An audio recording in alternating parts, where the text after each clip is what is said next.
Imagine you know someone who doesn't like you, someone you just met. Maybe you were stupid and cringy when you met them. Maybe they're just too judgmental.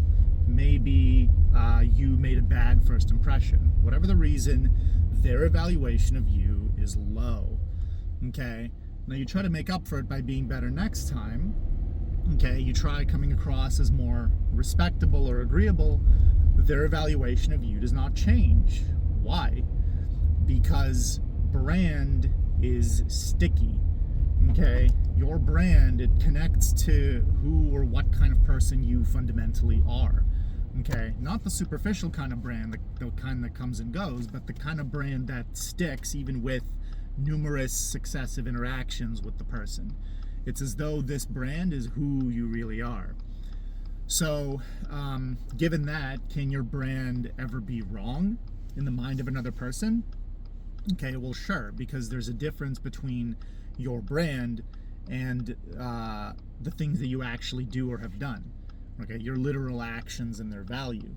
Your brand and the value of your actions are two different things.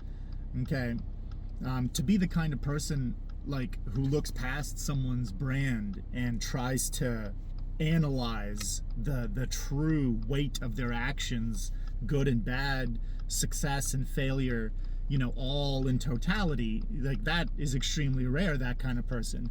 Okay, to be that kind of person, you would need to maintain a state of like constant mental alertness in analysis mode to basically analyzing the behavior of all the people around you. And who has time or energy for that? No.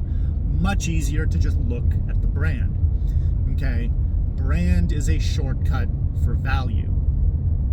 So how do you go about changing your brand if it's wrong in the mind of another person, right?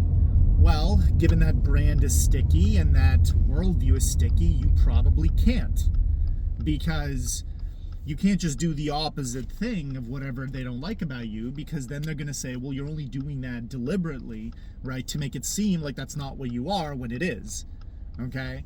And you can't just try to be better, because successive interactions don't work. And any good thing about you can simply be written off. You can't just be more successful, because success is luck, right? You can't win people over by being a winner. Okay, it can't be that you're more successful, okay, because I was wrong about you. No. You got lucky.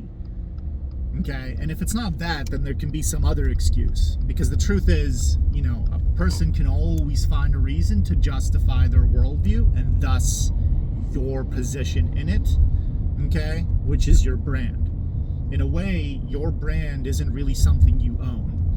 It's something that pertains to you, but it's something that other people own because it lives in their mind. So I don't really know how to solve this problem. But one thing I would suggest is distance. Since numerous interactions don't work, one thing you could try is to just distance yourself from the people whose brand of you is negative and work on yourself, and then hopefully when you re-enter interaction with them, if you re-enter, your brand will seem more positive. It's kind of like going to the gym. You go to the gym, and people are interacting with you, they don't notice any changes. But if you go to the gym for a while without them seeing you and then you come back, then they're going to notice a difference. Basically, there's two strategies. One is you avoid all the people whose brand of you is negative, only surround yourself with yes men whose brand of you is positive, avoid the haters, or go back to Zarathustra's cave, work on yourself, so that when you re-enter the world, your brand will undeniably be more positive. But that latter strategy is very slow and tedious, because brand is oh so sticky.